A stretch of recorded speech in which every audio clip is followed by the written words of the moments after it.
No, I was actually just sending you the text.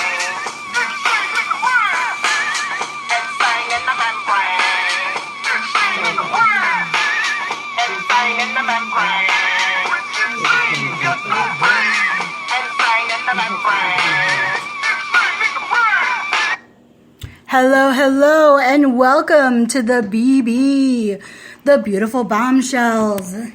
Today we are here with myself, the Electric Bombshell, and to my right here is our good friend Chaos. She's going to be talking about Santas without chimneys today on the show, and we're super excited to have her in studio. We also have the lovely, the vivacious Vintage Bombshell. Evening, bombshells. And we have, of course, the OBB. Hey, how's it going, everybody? And via phone, we have our very, very sparkly, shiny, awesome Sparkle Bombshell. Heyo. And she is coming to us live from her home. They kind of got stuck out at with the really great thing of Cubs win. I just gotta say, Cubs win. Woohoo! Woohoo! And they were out at the lovely parade, the live parade, which in just a second I'm gonna ask how that was, because man, it had to have been awesome. Making history. It was. Yes. But unfortunately, there was like 3 hours worth of traffic, and she kind of sort of got stuck, which kind of sort of sucks, especially when you have to pee. Have you mastered your Kegels?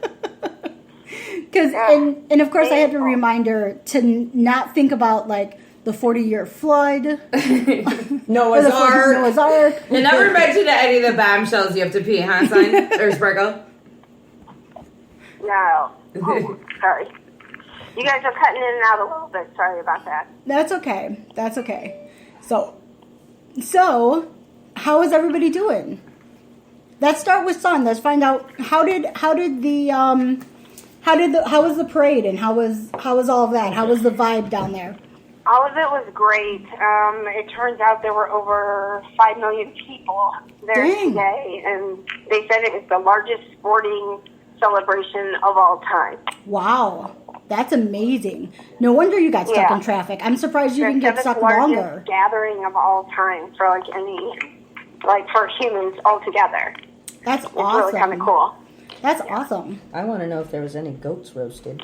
Oh, were there any goats roasted? It was actually a really nice parade, really peaceful. Everyone was happy and positive. But I saw a couple of intoxicated people who definitely didn't handle their liquor well. Started probably super early, but other than that, we didn't get to see the river, and it was supposedly dyed blue. Yeah, it's dyed completely blue.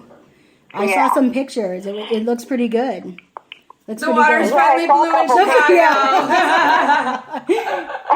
It's not green like it usually is. Right. Yeah, it looks like sewage color.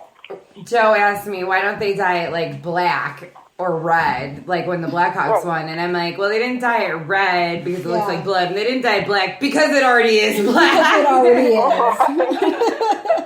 Yes, it is. So, but that's awesome. I gotta say, I personally, I may not follow the Cubs as I used to, but they're my team.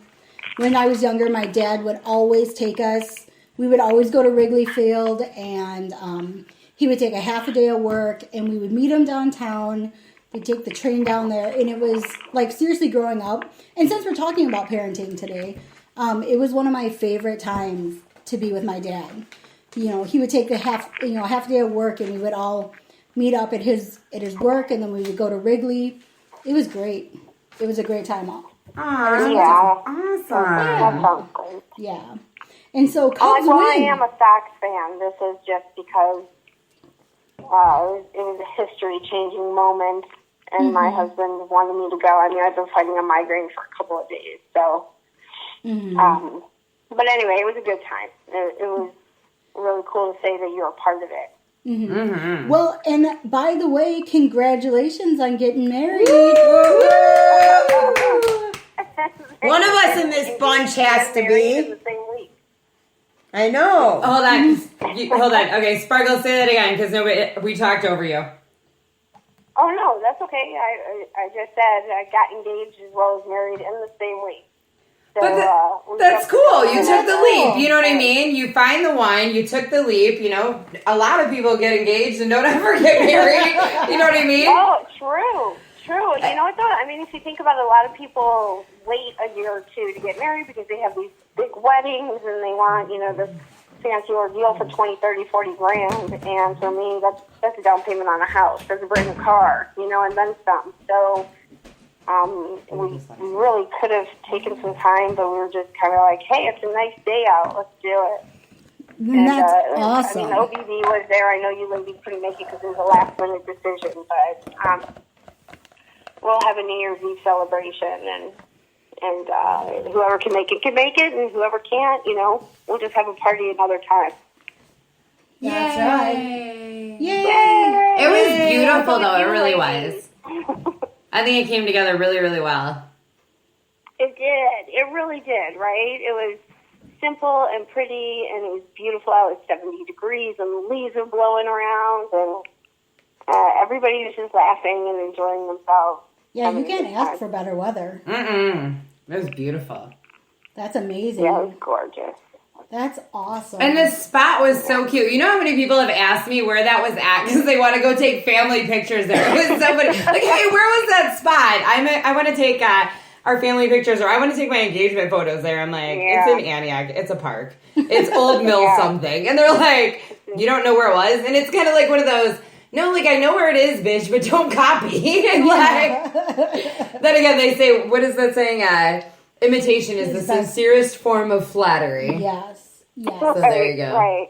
No, but it was a beautiful place. It's just local, and everyone's like, oh, how much did you have to pay to, like, be there for a while? I'm like, you don't. It's a park. Right. It's a park. But it's so pretty. I mean, it really was. So. That's awesome. That's awesome. I'm so happy for you. Hey. Yay! Yeah, we're crazy together. Me and the birthday boys. Aw. And now we can't even call him 11-1 anymore either. No. Because you didn't even Well, you know what we can call him? 11-1. We can call him Mr. Sparkle. Mr. Sparkle. Mr. Sparkle. Sparkle. I call him Mr. J. Mr. Actually, J. that's been my nickname from the get-go for him. I always call him Mr. J. It's like a joke. Can we call you Harley so Quinn? It's kind of stuck. Can we call you Harley Quinn? Oh yes. Call you Harley Quinn. Yes. Everybody loves Call me Harley Quinn and HQ. Mr. J. Definitely. There you go. Well, you know, it kind of is funny because you're like the only one out of the bunch now that's married. I mean, we have to have something. No, that's different. not true, guys. That is not true, guys. I'm still unhappily married. Oh my gosh, I totally forgot about that. But yes, and then yes, You're the only one that's happily married. I mean, and legally, I guess we could say. No, I'm still legally married. Yes. Unfortunately. I Oh my mean, God. And You didn't know technically- it. You thought you were divorced for like 6 months. I know. It was like, this is awesome. Moving on with my life. Hey, I need that paperwork for my shit. benefits. You're still married. Well, fuck my life. I don't need that paperwork anymore. you know, oh my God, that's like finding out you have a hemorrhoid the bad way. Is there a good way to find out you have a hemorrhoid? No. Yeah. But exactly. I mean, it's like, oh my God, you know? So, well, technically, out of all of us ladies, I'm the only one who doesn't have a husband. Yeah. Ah. I want to be you.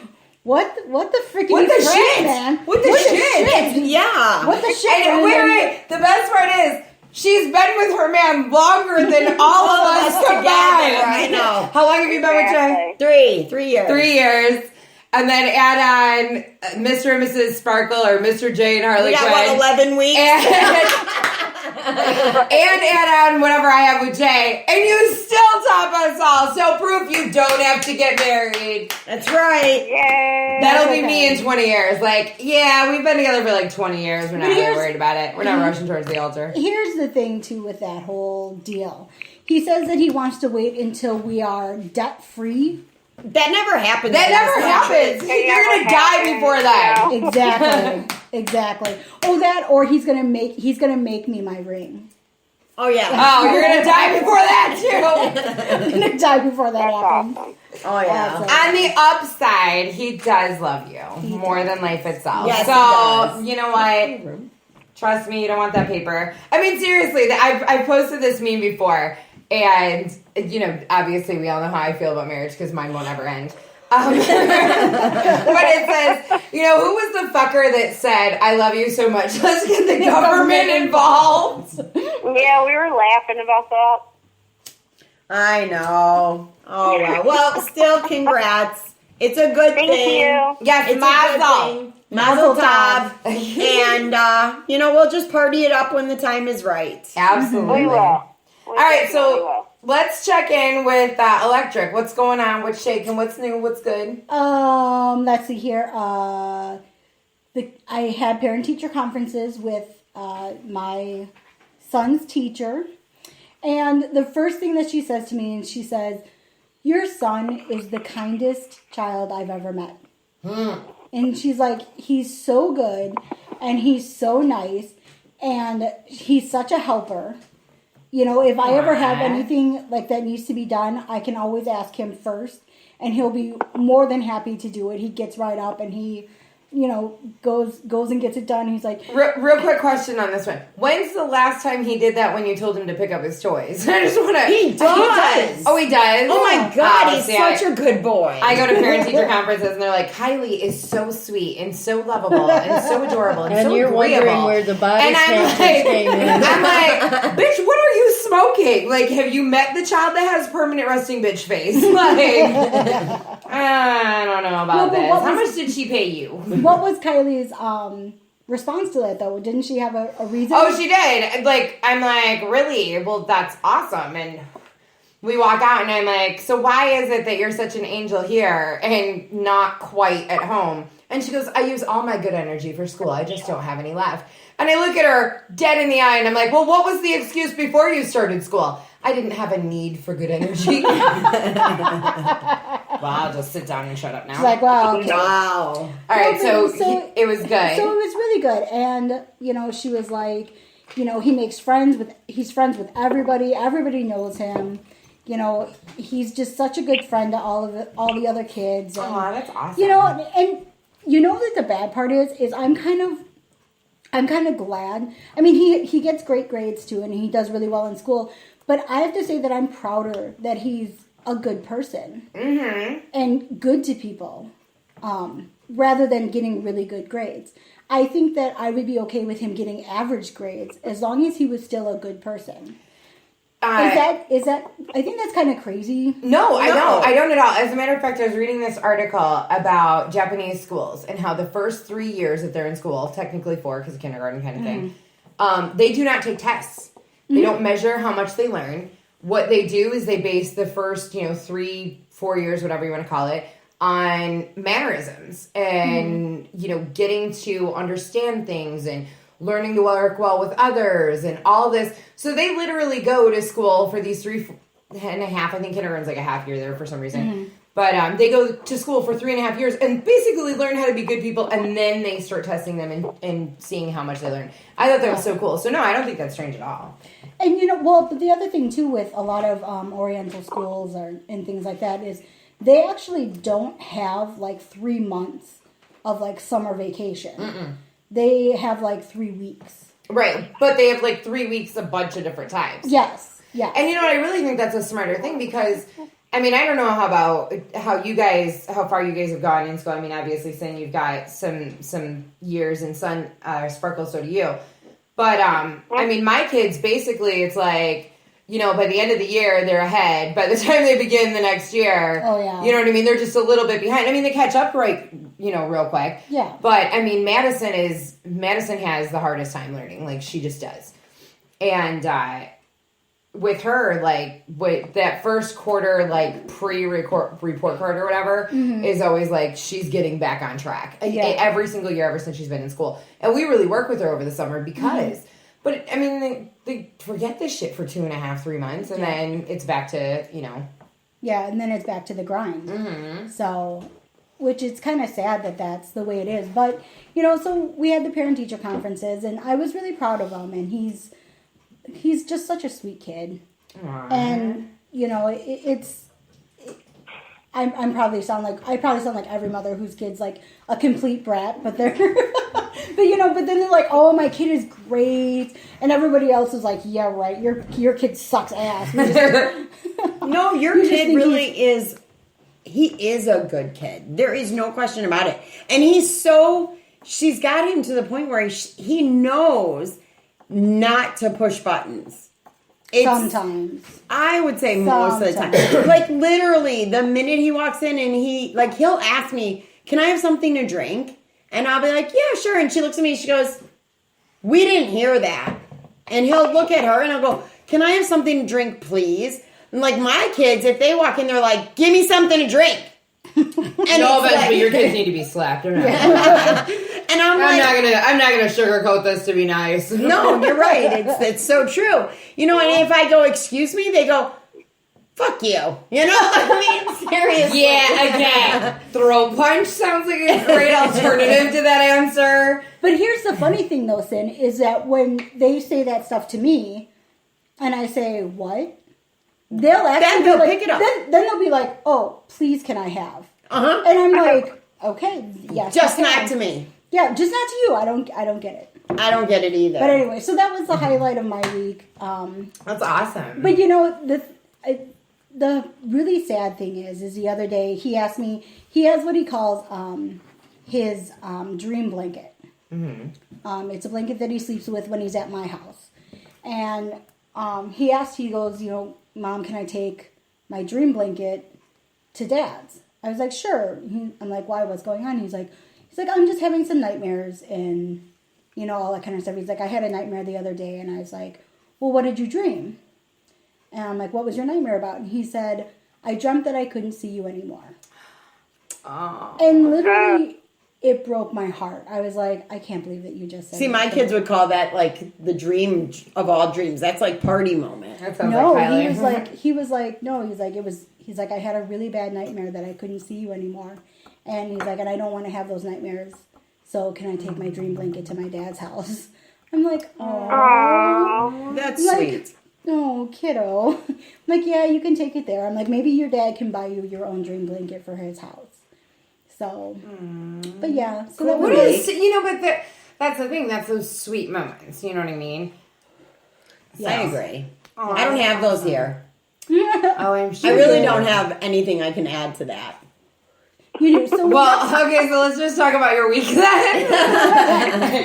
Well, let's see. My week has been just a real, it's been a real busy week, especially with work. And as most of you know, you did all kind of meet one of my sex trophies, as the OBV would call them, last night while I was trying to intro the show. That was perfect fucking timing, too. I know. I mean, but that's the way life is always. I mean, it's, Mom, let's go.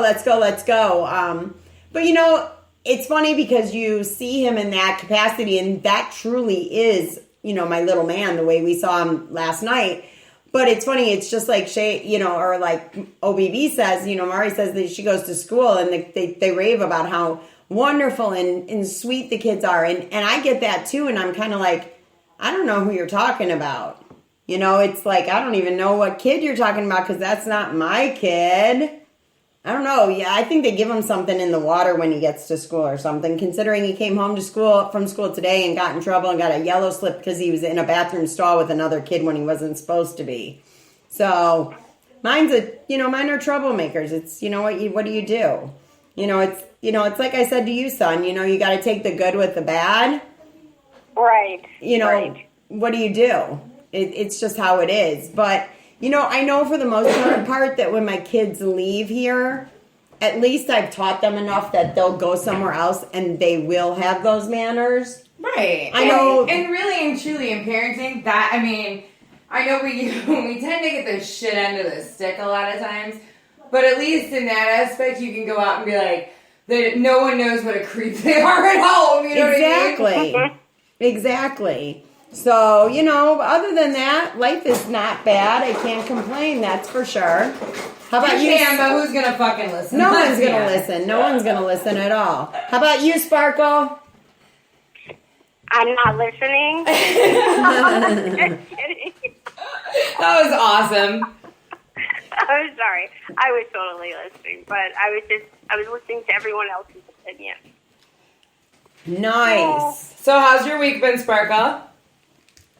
My week was a hell week. It was actually rough. As you would call it, I was going through Shark Week.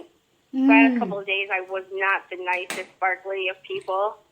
I was a complete asshole, actually, and I owned it. I was a complete asshole. But you know what? My 2-day migraine is starting to ease up a little bit here. Good. And other than that, hey, I kicked ass at work. I'll give you that. I kicked ass at work. I did too this week. I don't know, maybe it's the week for kicking ass at work. You know what's funny is I did too. I sucked at life, but I kicked ass at work, so it was okay. Like, balanced out. Wow. Yeah, it's always one or the other. It can never, be equal. So congrats to you as well. But, Yeah, I was a shitty mom, obviously, if you ask my kids. Oh. Because that's their opinion, even though I don't buy it. It's like nonstop. But at work, hey, I was a rock star. Nice. But I think that's the way that life goes. I think there's always something, The pendulum swings in both directions. Right. It's a roller coaster. It goes up, it goes down. And I mean, obviously we all know that. But I think last week was probably one of the most difficult weeks for me. And I think I finally come to the conclusion that it just is what it is. Like, I know I say it all the time, it is what it is. But I mean, last week I literally had to take that for what it was worth. Well, yeah, sure. Hey, at least your coworker brought you Reese's peanut butter cups. Dude, Yes. was it my work husband? that was Reese's- an M&M filled Yeah, with Reese's Pieces in the middle. The best part is, and I didn't get it because I wasn't there today, but he sent me a picture of it, so I'll send it on Monday. He found a 1 pound one that is chocked full of Reese's, and like, I love Reese's peanut butter cups, but I love Reese's Pieces like too. Mm-hmm. And I made a comment years and years ago. I mean, we worked at Allstate when I was like 20 something, and I am obviously not 20 something anymore. And I was like, somebody should combine these. And he's like, you should, you'll make millions. And I'm like, Reese's probably won't let me. And then now we're, 15 years later and somebody has. And I'm like, well, motherfucker. There went my money tree in the There went backyard. my money tree. Yeah, right? Yeah. So. Exactly. But so you kicked ass at work. You were a raging asshole due to Shark Week, but you owned it. What else fun and exciting happened this week? What else is fun and exciting? The 13-year-old girl started travel basketball, so she has foremost conditioning. So she started basketball. So she's walking in. She will be the only female who is Caucasian on her team. Nice. Nice. So it will toughen her up. She's going to learn to play some street ball, and I'm super excited. And I've kind of stepped right back into, lack of better wording, a stronger mom role, since Mr. J's got a few kids also. A few kids or a few Army yeah, members. It's like your own fucking baseball team. Oh, yes. Oh, yeah.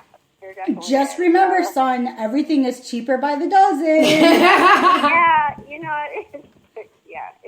unless you're going to the That's okay. I'm gonna adopt She's on Shark Week. I'm gonna adopt 2 Blasian babies and drop them off to them. There we go. No, drop one of those off of me. I still got one in the closet. Oh, the Blasians in there.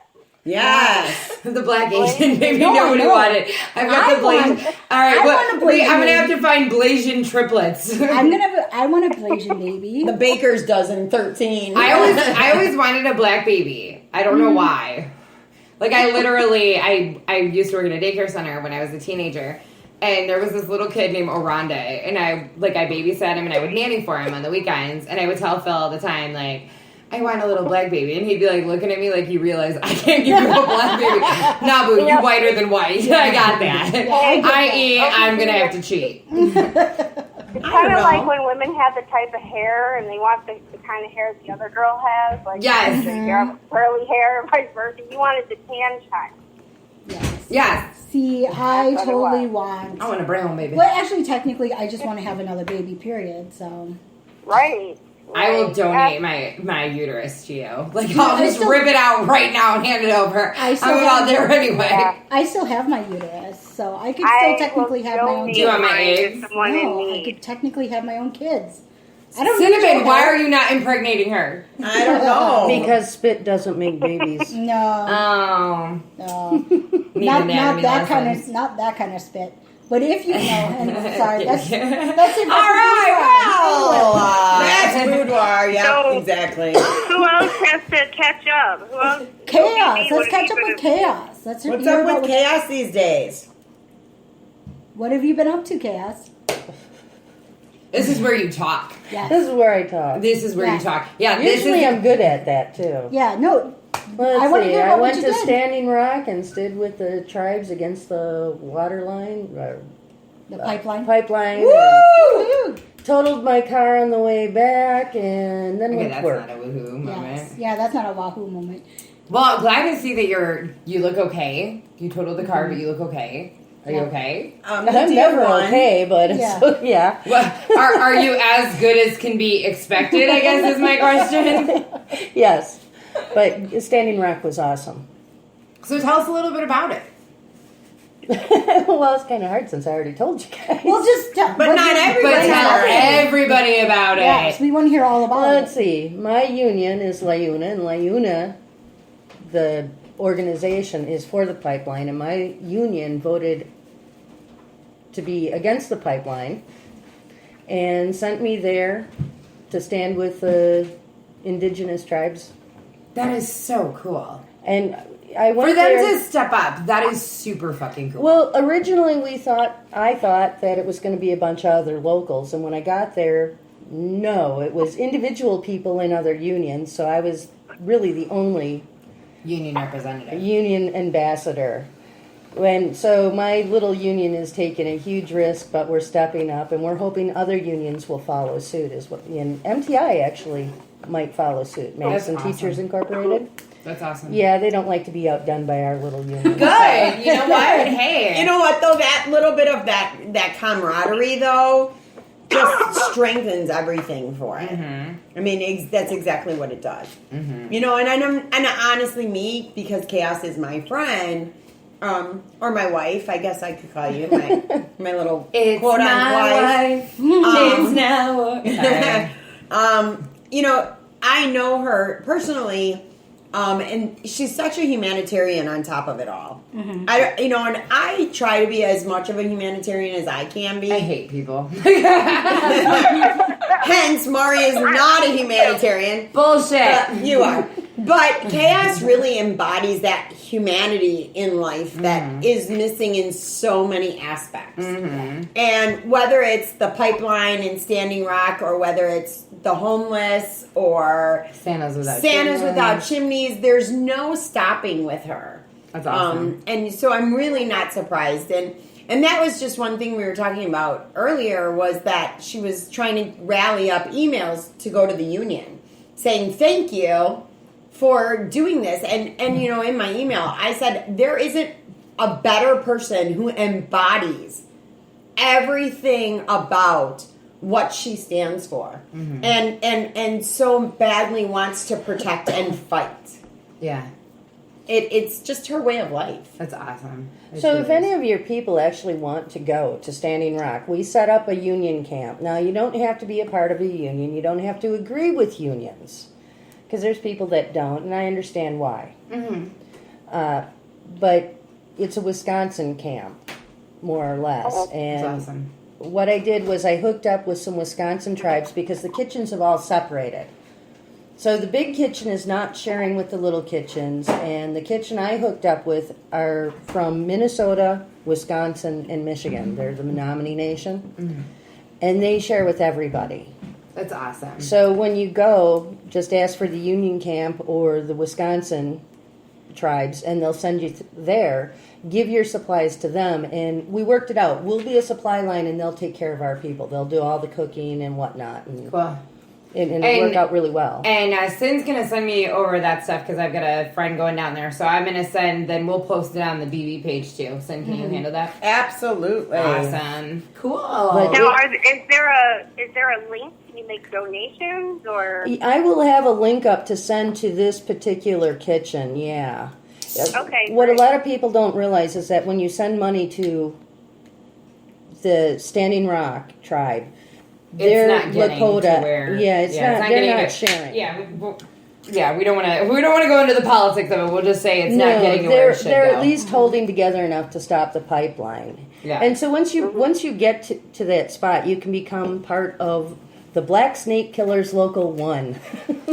I just want to go down just to become part of the Black Snake Killer Local 1. I'm just saying. And that just sounds that just sounds badass. Like, can I get a cut? Can I get a name? Can I be somebody's old lady? Like, what can I sign up for? No, but in all Now we go back to seriousness, BB bitter bitch. Hey, no. After last week and the beginning of this week, that mean old face might show back up. Well, you can even say tribe if you want. I mean, Right. if you don't agree with unions, it could be the Black Snake Killers tribe, you know. So, do you know what the Black Snake Killers are, or the No. Black Snake is? No, I don't. It just sounds badass. Okay, so Like, it sounds very Sons of Anarchy to me. I'm sorry. there's a prophecy. Madness. All the tribes have a prophecy, and the Canadian Indigenous people have a prophecy that a black snake is going to traverse the land, poisoning the water and killing the people. If you look at the pipeline, it looks like a black snake. Or a spider. Now, the Menominee has a spider. A black spider's going to cross the land. The women of the tribe will rise up, and the men will follow. That's exactly what happened in Canada. And that's what's happening here. Now, the Bad River Nation have a similar prophecy, but their prophecy goes a little bit further. All the people of the land will come together and become the rainbow people, which is what is happening out in South Dakota, or I should say North Dakota. North Dakota. It's right on the border, Yeah, so. yeah.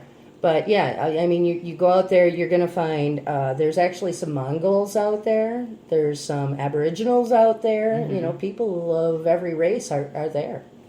I not for obviously this reason because it was about 6 years ago, but I've been out in that region. It's just beautiful there. I mean, period. Absolutely gorgeous there. Well, everybody thinks it's cold, but I found it quite balmy. Balmy. Balmy out of the mouth of chaos. Balmy. Well, I was running around in a t-shirt, and everybody else is all bundled up. Wow. Well, I'm that's because very you're proud. just too hot to trot chaos. There we go. There you go. Call me later. I don't know. I'm just, yeah. She's my wife. But you have to know that It's my wife. that I'll Maureen only do is a you from the waist up. She doesn't do the I vampire don't. fish, I'm so saying I'm too she's vampire fish. Yeah. True story. yeah. Yeah, well. Well, whatever. It's your problem. Nobody's It is- perfect Hey, no. except for me. Right, because my mom thinks you're the best. Like, so now we're gonna. my mom literally says like Shay is like Electric's like the most sane like out of all of us crazy. Which is like it's so funny that the Asian who beats people is like the most sane. And so give it Shay, whatever the fuck your name is that I'm supposed to call you tonight. It's been You know, rough. that's funny. My name's Chaos, and most parents think I'm the safe one. right. But I'm the so one now, talking everybody into doing this shit. right. So now Electric's gonna own it. Like I'm perfect. That's She right. is. I'm the When the best. OBB's mom says, Well, I just then thought- again, let's really look at this closely. She raised me. Yeah, no, Okay, I know that. so But I'm just saying. But the funny thing is it's true. Like really, out of all of us and out of all of our situations, story. like literally, I feel like my life is probably like the most boring out of all of your lives. I'd pay for Boring. boring. I'd pay for boring this Oh week. my god, it's boring. I don't know. Mine's pretty boring. You're far from boring. Yeah, Which it's is another boring to reason me. why you're here. Because Yeah. there is no stopping you. No. And so another reason It's just work. It's just work. But you know, everything you do to you is work. And so I mean, whether you're like driving 700 miles to Standing Rock or whether you're at your regular job or whether you're out at like Tent City, it's all work to you in one way or another. But that's another reason why we wanted you to come on tonight was because we also wanted to talk about another one of your prized babies or prized possessions that you really strive to move with is the Santas Without Chimneys. So tell us Yay. about how things are going there. Like, Yeah, so things have changed since last time we Yes. talked about it. Okay, so we're a 501c3, but nobody is paid. So any monetary donations go straight back into the kids. We had a little bit of difficulty this year in finding a place to hold it. We always get a space donated. We did get a place, and so we will be moving in tomorrow. Yay! Yay! And our list is going to be going up within the next couple of weeks of children. And if you keep checking back, there'll be more children added as the season goes on. Again, we'll post that link in BB. So if anybody is interested in, contributing or helping, with wrapping parties. wrapping or whatever. If you want to be Santa, Santa doesn't have a sex or a color or an age. I even had a 7-year-old Santa. There you go. We allow children, that makes us different. Good. We deliver, that makes us different. And that's another thing too. Even if you're, as a BB, if you're not in this area up by us here in Wisconsin, if you're interested in trying to find out how to start Santas Without Chimneys down by you or in your area, please message me and I'll get your information and we'll get you the information to find out how to start this so you can help the kids in your own area. There is an actual guide set in place so that if you want to start this, we can help you move forward on it too as well. But the other thing we want to do too, Chaos, and we've talked about this, is we really want to do some kind of a drive to help out. I know that with Santas Without Chimneys, the kids are pretty individualized with what they have on their Christmas lists. Yeah, But- we have a wish list. We try to fulfill 3 wishes. So that's why we kind of push the sponsorship. Mm-hmm. And the kids, like I said, they're going to be constantly updating our list. And we have a cutoff date, but we really don't have a cutoff date. We've taken kids on Christmas Eve, I'm sure. which also sets us apart. If you wanted to do some type of drive, though, every child gets a blanket and books, and we can always use blankets. What we usually do is go to Target, and they've got those nice little fleece kids blankets, and that's what we usually try to get. So if we can do a drive and we want to put this out there, and we'll get this on the page too as well. Donations for blankets, books are another big one. So that you're not concerned with, there's no, worry about who are you buying for. Is it a boy? Is it a girl? All of that will be taken care of. It's just that we need the books. That's another thing we try to veer away from. Okay, so no weapons. No. Absolutely Oh, yeah, no no. weapons. Right. Damn it, there goes the C4 I was going to donate. Right. Well, we felt bad, but one kid wanted a BB gun. And look at how many kids have been shot. With BB guns. Well, Yeah. because some cop thought it was a real gun. Right. Yes.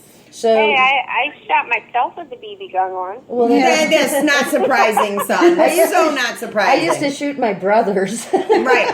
But I mean, I've been shot in the ass by a BB gun, and it does not feel good. it doesn't, but I think that's why we really want to kind of gear towards books, things that can be educational to a point. I think that helps set a path for a lot of these kids that don't feel they have this brightest Okay, of so futures. you want your feel-good story? Yeah. Yeah. This is the new story I'm going to be telling on other programs. Usually I have the sob stories. This year, or last year, we went to a place where a young man was at, and he was about 12, old enough to not believe in Santa anymore. Mm-hmm. And my Santa come in, and he's really good. He's really good. He had the kid joking and stuff, and the mom told me he was right on the edge of being bad, joining the gang, starting to rob cars, things like that. He's really heading south. And me and the Santa started talking to the kid, and we found out his favorite subject was math. So we explained to him how far math could take him, from NASA to making video games. Yeah, it's not about weighing out the weed, man. Exactly. And Damn it. once I told him he could actually program and make his own video games, his eyes lit up, and just about 2 months ago, the mom called me and told me he went to summer school. He started doing extra courses in math, and he's on the right track now. Oh, And that's all from us awesome. delivering presents. That is awesome. That's And he now amazing. believes in Santa again. That's awesome. See, that's That the is important awesome. part. So, I mean, even if we can do a drive for like blankets and some type of book, books for the kids. Yeah. Is there anything else that we can add to the drive that people can donate, like hygiene things, new toothbrushes? Oh, yeah. Always. I mean, if somebody wanted to get together and make little stockings with stuff like that, we'd totally take it. Okay. And the reason why we're asking is we had a talk the other night about this. What we'd like to do is obviously electric and vintage are up here in Wisconsin. Sparkle and myself are down, in Illinois, and It's we would Illinois. like to do in the Oh, Illinois. Don't ever Illinois. say it like that. In the Illinois, I You're don't in give a fuck. I'm Wisconsin not. now. Yeah, I don't care. Don't care. I don't care. In the flatlands. In the flatlands. But what I'd like to do is, and we talked about this, doing a drive out by them. We'll do a drive out by Sparkle and I. And then, just whatever we can get. I mean, maybe we can even, Do a benefit of some sort. Yeah, do something where, we can get mass amounts of people. I know the guys from Almost Live. I talked to them. They're cool. I had mentioned it to Ryan a while ago. He was cool with the idea, helping out. And I know that they want to give back too. Oh, They're all parents and everything like that. So we would love to do something. So when we're done with the show, we'll talk about what we can do. And then BVs, we will let you know, and everyone else will let you know too, how to donate, where to give, where to go, that kind of thing. Absolutely. So, if you And they can also like our Facebook page. Yes. Oh, Absolutely. send me that link again. So we can do we'll repost that repost too. the link Can you? for, Chaos, you're in Santa's. BB, right? Yep. Yeah, but So post it in BB it's for me. easier for her to do it. Oh, pass leave the it buck. on, I like it. I like it. Pass the buck. So much for now owning your you shit, see how I man. can run so much shit. I keep just Delegate. She's delegating. Delegate. I like Yeah, it. so I like it.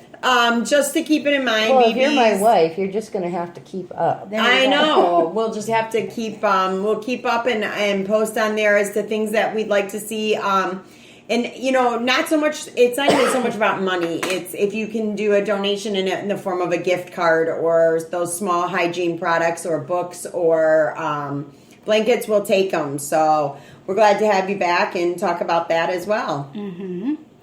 So Yeah, but that's we great. should probably move on to our segments now. So what's up?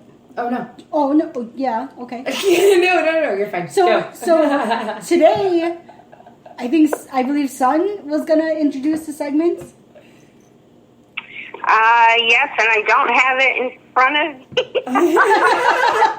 So much for preparation. I was, we were talking about other things, and I wasn't sure. I kind of lost track if we still had another introduction to do, so I was not prepared. That's okay. Welcome to my life. I'm never prepared. If I was prepared for the shitstorm life handed me, I'd walk around with a fucking helmet and a bucket. I'm not kidding anymore. Don't forget your shield. It's a long. Yeah, my shield.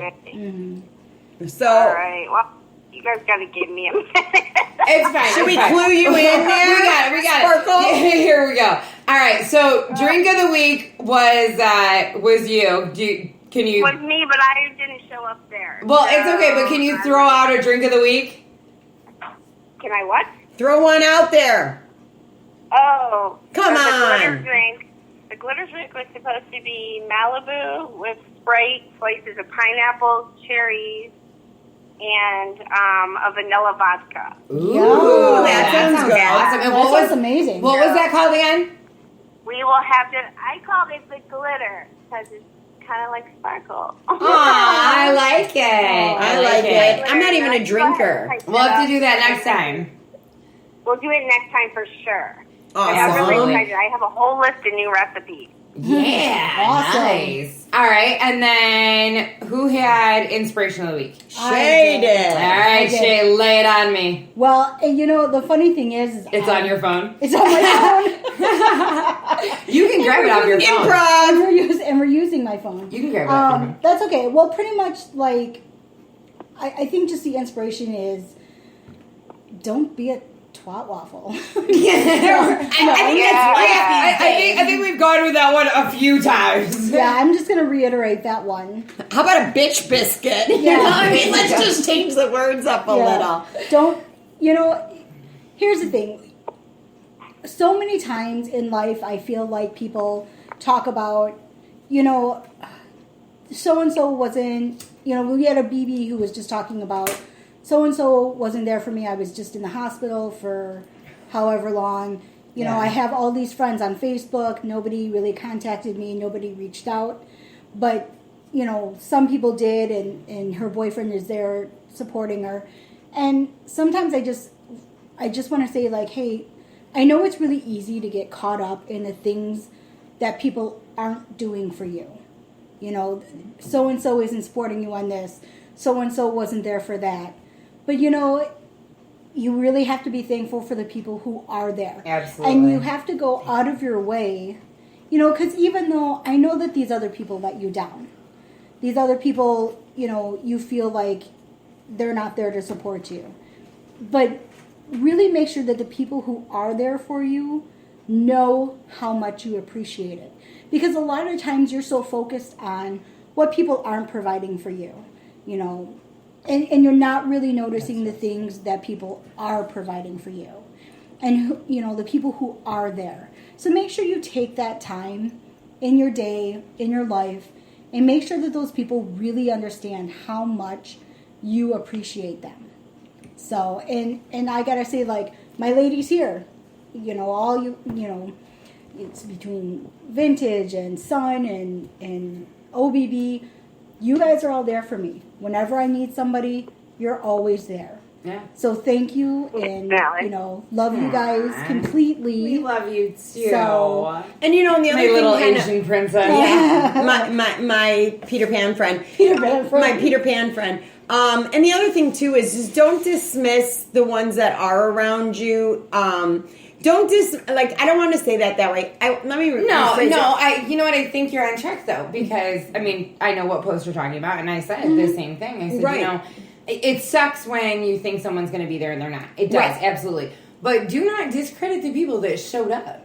Right, Yeah. and don't discredit it to the whole world either. Just because the ones that you think are your friends and they don't support you, don't get it in your head that no one will ever support me. Yeah. Don't let it reflect on the world, because right. someone will come along and will be that rock for you. Mm-hmm. Maybe it's just not the right time and place, and maybe you haven't found that person. Mm-hmm. Don't build that wall to block everyone out. Well, and I'd love to also, speak to that, but I've got those walls. So I'm just going to sit back here and relax. You have like also- this constant flow of bricks coming from I some do. construction company. But, also, too, Fire though, those like, assholes. you also have to remember, too, that everybody has shit in their life. Oh, Everyone has other things going on. Yep. And don't be upset with somebody if they're not there for you this one time, what you really needed but because you have to realize they have shit too. Well, and I think that a lot of times, like, people are so quick to, Judge. Yeah, you weren't here for me this one time, so forget it. I'm out. Right. You got to understand that everybody has shit. Everyone's got shit, and it's not like I can't always be there for somebody. right. And because I will. I'll drop things for people, even though I know that in the end it's either not going to help me or, my boyfriend's daughter called me once and was like, oh, I'm in a lot of pain. Can you come and help me? And I was like, I'm really not feeling good myself, and I'm really not feeling good, but I know you wouldn't be asking me unless It was you really severe. needed it. Yeah. So I went out there, and to my own, I ended up suffering from it, but they wouldn't have asked. But I'm the type of person who will do that. And it's like, I feel like the one time or whatever that I don't, that I'm the worst person in the world. So if you're that person who does show up, Give them the credit. be okay with not always always, always dropping everything that you have for somebody else. Yeah. There's a meme on Facebook. There's two separate memes. One says, stop crossing oceans for people that won't step over puddles for you. And then there's another one that says, do it. Cross the oceans. Go to the farthest distances for people, because at the end of the day, you get back. You know what I mean? Maybe you don't get back from that person, but you get back. And I think it does it hurt when someone's not there for you that you thought would be? Absolutely. Yeah. Everybody can attest to that. But at the same time, it doesn't mean anything about who you were or what you gave or anything like that. And I think that's where, we tend to focus on in relationships, well, I give without wanting to get, but I think I should get this in return. Well, then you just gave for getting. You know what I mean? Like, right. And I'm guilty of this in my own life, know? But everybody has shit. Everybody's got stuff that comes up, and nobody's going to be available 24/7. It just, But don't let it make you bitter. That's the whole point. Don't let it make you bitter. Don't build up that wall, because there are people that will be there for you. You just got to give them the chance. I do a lot of stuff, and I always help people, and I don't ask anything in return, and I do not expect anything in return. Yeah. And I, in turn, when I am in trouble, I don't expect help. And then when it does happen, you're really blessed. Nice. But you're blessed by it. You know what I mean? I think that sometimes, too, we hold people to unrealistic expectations. End of story. And it's just being able to, it's like the old saying, check yourself before you wreck yourself. You know what I mean? Yeah. Like, don't, and with this particular person that we were talking about on BB, I said, don't discount the people that were truly there. Because I can say in my own personal life, there's been times where I thought people should be there and they weren't, but someone else stepped up that I didn't think would. You know what I mean? So really and truly, the situation that you're in really dictates. Right. Because not everybody can handle every situation. Right. Absolutely. So, maybe for that BB, I mean, especially with being in the hospital and stuff, some people can't handle that. It hurts too much to see somebody that we love or that we care about in pain. So, I know they're out there, and I know that they'll come and they'll help. So My daughter couldn't come to the hospital when I was there. And it's just the way it is. And I'm her mom, and she just couldn't do it. Right. Right. Exactly. My other daughter could, but she couldn't. Right. And that's just how it goes, I mean, point blank, that's just how it is. All right, Sin, what did you have? You had Zen of the Week? I did. I had the Zen of the Week, and I'm not one to really think about the whole Zen thing, because I don't think there's enough time in the day for me to have a moment of Zen. So I really had to kind of think about this one. And so one of the things that I saw that I thought was really cool was to set a reminder for now. And it's something like my kids have really been on me about, because I'm trying to get to that point. But with the fact that, like, this states is we move so fast. We have all these things going on in our lives and all of our responsibilities that it said to put a daily reminder in my calendar and to help me stop and notice the now. No matter what time of the day, it's always that same time, just to stop, to breathe. Think about the here and now that you're in. Take a picture, something to remind you of it. Put it up with your reminder so that it gives you that pop-up that you know it's time to savor that place that you are at that moment. And I watch you with all of your pictures on Facebook, and because you're like the selfie queen, and I'm far from that. But the moment I saw that, and I saw you post something about it, a meme about it, I was like, oh, I should start taking more pictures. And of course my kids are like, stop selfieing, Mom. But it's all about savoring that one moment. Because maybe my kid's smiling. Do you know where the whole selfie thing came from? And my sister makes jokes about me being the selfie queen. And I never wanted to be in pictures. Mm-hmm. I never wanted to be in pictures because I was It's all okay, as long as you don't do those stupid duck lips. Oh, I do. Oh, she does. I'm famous for. She does. Actually, I found a picture. I showed it to you guys of me in 7th grade. I was the original duck lip girl. Yes. But for me, it became a way of, and I know Son's got a great story to attest to this, but it became a way of, after I lost, a lot of weight and stuff like that, I started taking selfies and I started liking a couple of them. Kinda. Right. And then I have one picture One in 35 years. And I know this sounds ridiculous because I've got pictures where, I mean, honestly, I look at myself now and I'm like, damn, I was hot. You know what I mean? But in that moment, I didn't feel it. But I have one picture, and a friend of mine blew it up and put it on a board thing for me that I truly feel beautiful in. And it's a selfie. And, you know, now and it was funny because the whole reason why I started taking the pictures was to get more comfortable with seeing myself, because I read an article about a woman who didn't want to be in pictures. And her kid said to her older son said to her, Mom, I want you in pictures because when you're gone, I'll have the pictures of you. If you're not in any of these pictures, I won't have that of you. And I thought to myself, how selfish have I been that there are all these pictures of my kids with my ex, with my parents, with my sister, and I'm in none of them. I mean, none of them, unless somebody took one and I wasn't paying attention, or somebody said to pose for one and it was somebody I didn't want to say no to. Other than that, I mean, I can go through photographs of albums, and there's maybe 5 pictures of me. And my ex used to say, you know, it'd be nice if you were in a picture or two, and I'd be like, fuck off, I hate you. Yeah. You know what I mean? Yeah. Well, and I think I've seen a meme that was like, you know, when you're gone, the only thing that your kids are going to have to remember you by, you know, and to see you again. Yeah. Are those pictures. And my kids will have plenty of my face. Not my body, but of me face. Yes. Yes, but That's me. that's important. Definitely. And I'm not a big one for pictures either. No, but you know what? We did give you the selfie challenge a while ago. I think we should do the selfie challenge on BB again, and you should participate, because we did that selfie challenge, and you took an amazing selfie. You're like, this is my first selfie ever. I'm like, I love it. She did. That was so much fun. I did a selfie with my mom, and my kids laughed at me. They're like, Mom, that's not how you do it. Because I used the mirror.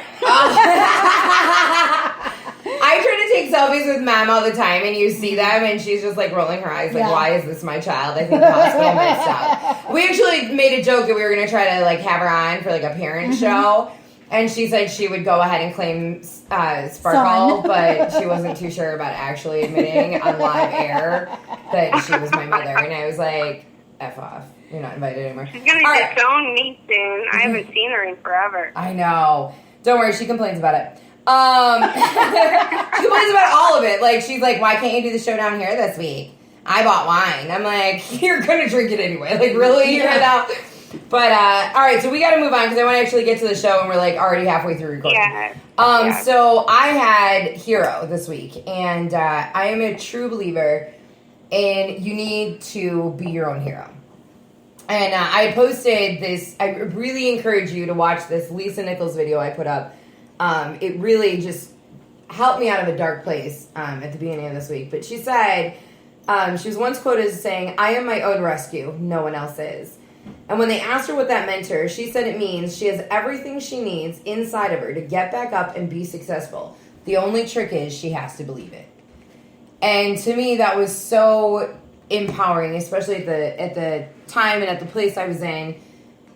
You know, I think we forget just how strong we are.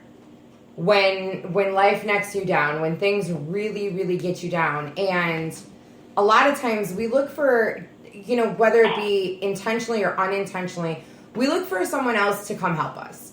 We look for someone else to come save us, you know. And here's the news flash. Might step on your toes, so you might want to sit Indian style, but no one's coming to save you, okay? I've been waiting for 35 years and no one showed up. So I finally got that I've got to save my fucking self, you know? But that's, for me, that was such a powerful message and just such a powerful reminder this week. That's why people need to quit reading them Cinderella shit stories to their kids. Yes, no one is going to kiss you and wake you up from your coma. No one's going to kiss you and save you from this poison apple. But you know what? As women, I feel like we are sold this storyline that someone is going to come along, and this is the way I feel, again, my personal opinion. Save you. But that someone is going to come along and make you, either save you or make you worthwhile. Well, guess what? Someone did. You fucking came along. But that's what I'm talking about with the Cinderella stories. With the Cinderella stories, Disney and everything else like that. You know, those girls don't mean anything. I mean, My favorite Disney movie will always be The Little Mermaid. I don't know why. It just is. And maybe it's the whole water thing, the Aquarius thing, the mermaid thing. I love mermaids. Whatever. I liked Benji. But the whole damn thing is she's this explorer. She's this. She wasn't shit until Prince Eric. Fuck Prince Eric, okay? Yeah. Fuck Prince Eric. I gotta say my favorite one is Mulan. And it's not because she's Asian, but you know what? In Yeah, it is. in that movie. Yeah, nobody likes Mulan. No, Yeah, I'm just kidding. I know. Nobody But likes she those was Asians. strong and But she was independent. strong and she was independent and she didn't need a man to be save that. her. No. Right. No, she saved them. She did the saving. Yeah. And I like that kind of story because, you know, in all those stories like Sleeping Beauty and Cinderella, those are all horrifying stories. If you and Little And Mermaid, why does Disney always kill off the mother? because that's Name Why? one Disney movie besides Toy Story, Andy's mom, who has the same toys Andy does.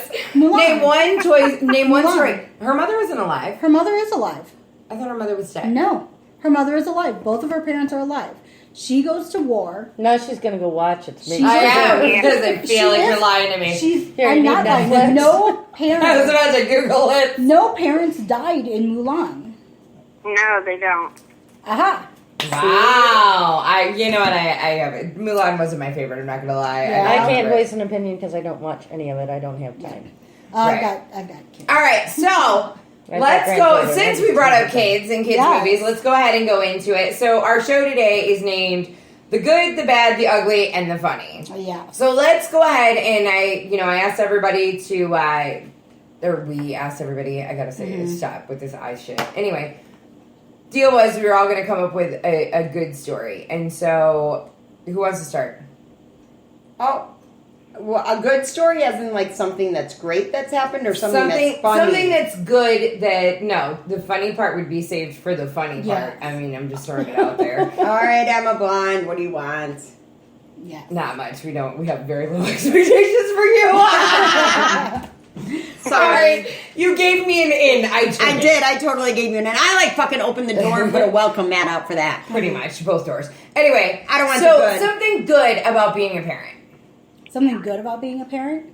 I gotta say that the thing that I love the most about being a parent is seeing, like I was talking about with the parent teacher conference. Mm-hmm. I went in there and they talked about how kind he was and how good he was, and that for me, like my ultimate goal is to not raise a douche. I don't Right. want to raise an asshole. I want a good kid. I want somebody who's gonna be good, who's gonna be kind, who's gonna be, think about other people besides himself. Definitely. Which, I mean, he does, but he doesn't. So he's sometimes he does think about other people, which I think is awesome. We should just go tell this. The guys do their show. There you go. There There you go. Boxer, sorry. But I'm glad that he's good. Like Yeah. he does think about other people, and he does think about so I've been I've had this migraine since 2008, and my doctors, I mean, they've tried everything under the sun, and They tried to get under Sun, not the first ones. Ah, nailed it. Sorry, I had to take the joke. He's just setting me up tonight. I This know. is awesome. I know. Well, but so and he knows that I don't feel good, and he knows that I don't do very well. And the other day, I was doing really bad, and he was like, "Mom," he's like, "Go rest." He's like, "Go lay down and rest." And I was like, "Well, honey, don't you want me?" He's like, "Well, that's what Grandma and Brandon always tell you to do." He's like, "Go rest." He's like, "You need to rest." And so, and then he was like, when I'm having really bad head days, he'll come up and he'll kiss my forehead. And he's like, "Here, Mom, I hope this feels, hope it makes you feel better." And so he does these really sweet things, and and for me, that's part of the good, that he is a he's a kind child. I'm glad that he's kind and he has, a lot of friends and all of that. So I think it's good. That's awesome. So there's my good story. Aww. All right, Sparkle, you want to go next? For something good, Yes. Yeah. I would say that most recently, because we have a merged family now with 10 kids and 2 parents. Holy does shit! it. I'm so sorry, girl. Yeah, no Holy kidding. fuck! Luckily, they don't have all 10 at one time. Oh my god! No, luckily, we've only had 6 at one time. I have a landfill. Just saying. No, but the 13-year-old that's with me full time really has stepped up. She's a good kid. The OBB knows her. She's really just a amazing. very responsible, mature, good kid. And she stepped up and she takes the twins and she does, arts and crafts and she's playing with them and she wants to lay with them. I mean, we got some pictures of them all falling asleep together. And it's one of those proud moments, like where you're like, I did right with at least one of them. So, like, just for that moment, at least. And she's got a mouth and she's sassy, whatever. But it was just nice that with all this going on, she's happy and she's smiling and she just kind of stepped in like a grown girl. I was just really proud. She's a good kid, and I don't know, just wanted to brag about her for a moment before I complain about her. No, she's super sweet. We met her once, and she was super sweet. Yeah. She's an awesome kid. Awesome kid. Awesome Yeah, kid. All right, Sin, have you thought of something good about the freeloaders? Well, yeah. But besides when they're sleeping. Yeah, I don't know. It's hard. But, I did have that good I don't want to say so much the good moment, but I had that proud moment.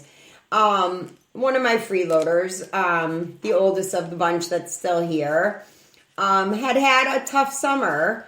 And, she's at an age where peer pressure, I think, is a big thing. And she's starting to figure out that she can tread some new waters in life. And, that's that experimental age of 16. And she had gone out and made some really poor decisions this summer. And we had our conversations about it. And unfortunately, she got herself into a situation where, you do something and sooner or later it's going to bite you in the butt.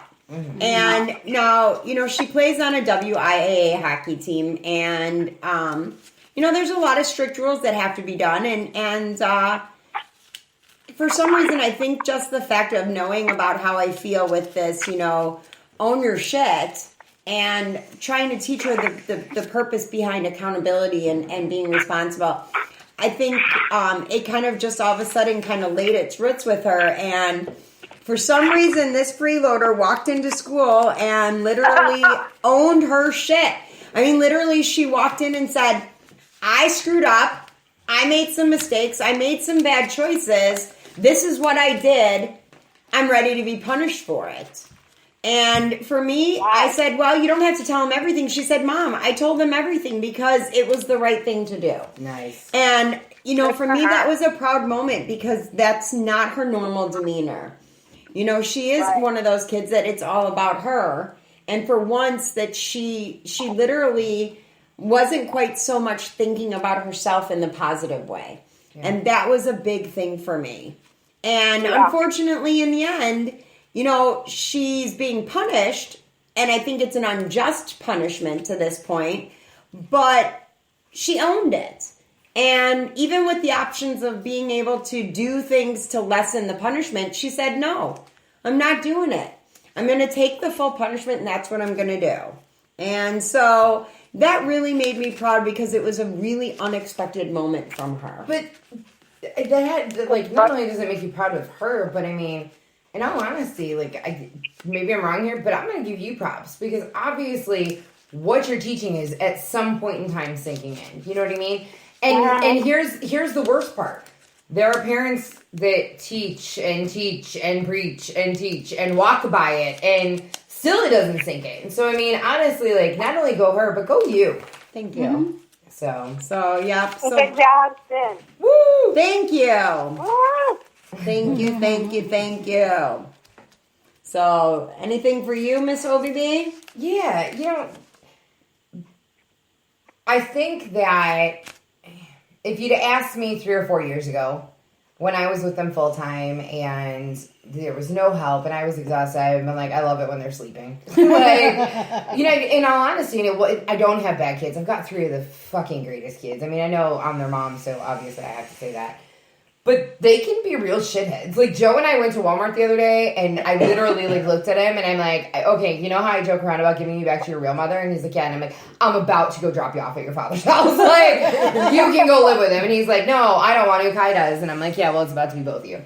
But, so, some pretty major stuff happened in my family over the last couple weeks, and, I had to sit down and talk to my oldest son, and both girls. And my son and I, so this is the night my son and I go to Walmart, and he's just acting like the world's biggest, sarcastic ass. But, it was just I was done. Douchebag! I was done with life. I was done with everything in general. And I finally was just like, Joe, just fucking stop, So we're on our way back from Walmart, and we're having this talk, and I have to tell him what I got to tell him and everything that's going on. And he said something that resonated. As a mom, you go through all these things in life and you try to do your best. And I feel like I fail daily, with them, with my attitude. I'm tired from work. I've got some health issues going on. I feel like I fail daily. And him and I were sitting talking at this park that I like to go to. And he looked at me and so very seriously said, Mom, that's okay. And I'm okay with that. And I said, well, I appreciate that. And he goes, no, Mom, you taught me that no matter what it is, we can always get through everything together. And in that moment, it's just like, it's like you with your daughter, like, oh my God, I got through, Right. But then I had to have a conversation with Kylie, and it involves a lot of change for my kids. And my kids are not good with change. They don't do well with it. They just never have. You'd think having me as a mother, they'd be fine with change, but maybe that's why they rebel against it so much. I hate cleaning, they hate change. Mm-hmm. But I had this talk with her, and I mean, you guys have met Kylie. She's not. Madison is the warm, loving, welcomes everybody. Kylie basically walks around with resting bitch face. Well, I think what was it Maddie or which one? When I the first time I ever met your kids, I think we went outside and your daughter texted you from inside and was like, your friend has really pretty hair or something like that. That was Maddie. That's Maddie. You know what I mean? And she's so, Maddie's so lovable. But Kylie is not. Kylie, if you could have met Kylie about 5 years ago before everything went to shit with the ex and I, you would not recognize Kylie from that day to this day. Mm-hmm. And it's heartbreaking. It is. We've done the therapy thing. We've done everything. And this is just who she is now. It just is. But she's a tough cookie, though. She's a tough cookie. She's a fucking badass too sometimes. But having to sit down and having this conversation with her, and I was very on edge because Kylie revolts against change the most, and she just really was like, okay, yeah, no, I got it, and that makes sense to me. And you know what? This is what the good side is. Now, I always try to find the bright in the dark, always. And when I had to have these conversations with my kids, I was struggling to see the bright side. I really was. And, I mean, she just was like, no, you know what, Mom, blah, blah, blah, blah. And their whole attitudes were just, I mean, Joe is very real about stuff. He doesn't, he's a smart ass and he's funny. But the kid is sensitive, and I know that. But he puts up this tough exterior. I don't know where he gets that sensitive but tough exterior. He comes by that, honestly. Yeah, well, unfortunately. But Kylie's she's not a feelings person. And so, so she goes, and I'm like, if things change and you need to talk about this again later, come back. And that's just how she does. She needs to process it on her own. She's me. She's got to process it behind closed doors, have a breakdown, and then she'll come in when she's ready. And so about 2 days later, she came up to me and she goes, you asked me to think about it and if I had anything more to say, and I have one more thing to say. And I said, okay. I said, well, what's that? And she goes, Mom, I'm proud that I don't have to hide from you. Because I feel like I have to hide from everybody else. And I know that right now you're trying to be strong and you don't feel it. But I just want you to know, Mom, I'm proud of you for being able to do this at this time. Aw. And if you understood this child and how much grief she gives me, I mean, on a daily basis, she tells me she wants to move in with her dad and I'm the worst thing ever. And so when you hear this and it's just like, it's those moments. It's those moments where, unfortunately, something that's going on with my health happened on Sunday last week and it scared my kids to their core. And the girls have been like super like, did you drink water? Have you had enough sleep? Mommy, go to bed. Like they've been on me like white on rice. None of it has worked, of course, because I'm a stubborn mule. But No. It's just those moments where I didn't create these people to love me. I didn't create these people to do anything. I mean, I always wanted children, I never realized how much work they were. No lie. But it's in those moments where they just shock the fucking shit out of you. Oh, yeah. Most definitely. So I get that. Those are my good. And I think I had that moment last week, 2 weeks ago, and Shay was here for that. My freeloader, the same one. I mean, she's very tough. She's got that very hard-shelled exterior that she just doesn't let people in, and she's can be very emotionless. And her and I are so at odds with each other. But one of the things that I've been struggling with is all of a sudden I've been dropping the ball, and I know I have been. And I don't try to do it. We don't do those things on purpose where we miss the mark with our kids. It just is, life is consuming. Well, and there's no rule book or guidelines. Like, there's no fucking how to. Like Dr. Spock wrote a book, but his kid committed suicide. So you know what I mean? Like there's no instruction booklet. There's no instruction manual. And no. That's why you have to love when your kids say that you're not a good parent. I just can't wait for all of them to be parents and be like, damn, this shit's hard. Yeah, right, exactly. And I have dropped the ball. And I think my middle one here at home, she's been feeling neglected. And, unfortunately, my ex-husband is kind of being a little shady. And he's like saying, oh, you can move in with me. You can move in with me. And I got wind that all of a sudden my 13-year-old is going to be moving out in January. And I'm like, absolutely not. It's not happening. It's not happening. It's not happening. And part of it was because she was feeling neglected. He should have come to me and told me these were issues he was hearing and we should talk about this, but he didn't. And I have to hear it from my 16-year-old. And so, I finally said to her, I'm really sorry. I dropped the ball. And, it's one of those things where even with my 6-year-old being as angry as she was at me, in our conversation in therapy, as much as we walked out of there and that hard shell seemed so impenetrable during the whole session, and she was angry at me for hours afterwards, all of a sudden on the blue, she just said to me, Mom, I really do appreciate everything you do for me. And at that moment, it was like, oh, wow. You notice it.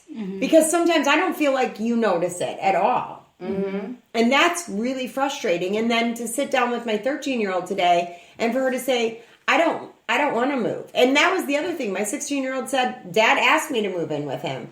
And she straight up said, not happening. I don't care what happens. And Shay was just sitting right there. And she said, I told Dad straight up, I'm not moving in with you because I'm not going to ruin the relationship I have with Mom. I can't. I won't do it. And even if our relationship is rocky and shitty and her and I are literally like two battling rams, she didn't want to even ruin that. And that to me was huge. That is huge. Well, and the thing is we did have a conversation because I was there when they had their therapy session. And I got to see afterwards. And, afterwards, I mean, she was open more, I think, to talking about things and stuff like that. And, she always talks about when Frank is here, like how good he is and how respectful he is and this, that, and the other. And I said, well, that's what we kind of expect from you. Like, You know, your mom's trying to set down rules now, and you're doing nothing but bucking the system. You know, I'm like, you compliment Frank about how well behaved he is, but when your mom tries to do the same thing with you, you resist. You resist it. And she's like, well, because I wasn't brought up like that from the beginning. And I was like, but you're asking your mom to do that now, and you're wanting, you know, to have that same kind of respect that Frank does of me. You need to work on that with your mom. And, you know, I have come right out and said to your kids, like, you treat your mom horribly. If I treated my mom that way, I would have gotten my ass whooped. Oh, yeah. I'm 35 years old and my mom goes over to my house and dumps out clothes in my bedroom and tells me, when is this going to get cleaned up? I mean, like, and here's the thing is, it's not one of those things where... that. Right. It's not one of those things where I can be like, hey, you, Goff, because guess what? Yeah. This is the same woman who comes over to my house, cleans my house, does my laundry, makes sure my kids get to school, stays with them after school, cooks them dinner. You know what I mean? Like... Yeah, Yes, I'm so jealous, Linda. Mom, everybody's jealous, and I'm super grateful. But I mean, the parent-child relationship is always going to be give and take. It always is. But honestly, it's pretty cool that, you know, you kind of stepped in and said, hey, you know, you compliment this, so... You know, okay, but you're fucking grown now. Like, I mean, in all honesty, you're 16 years old. You're fucking grown now. Like, you know the right from wrong. Right. You know that you're treating your mother like shit. Right. And you don't care about it. Right, and the worst part is my mother, I get on the phone with my mom, and I didn't have a good relationship with my mom when I was a kid, but I do now. Yeah. She calls And me like a million times a day. a million times a day. And you know, my mom's favorite line is, well, you created the monster.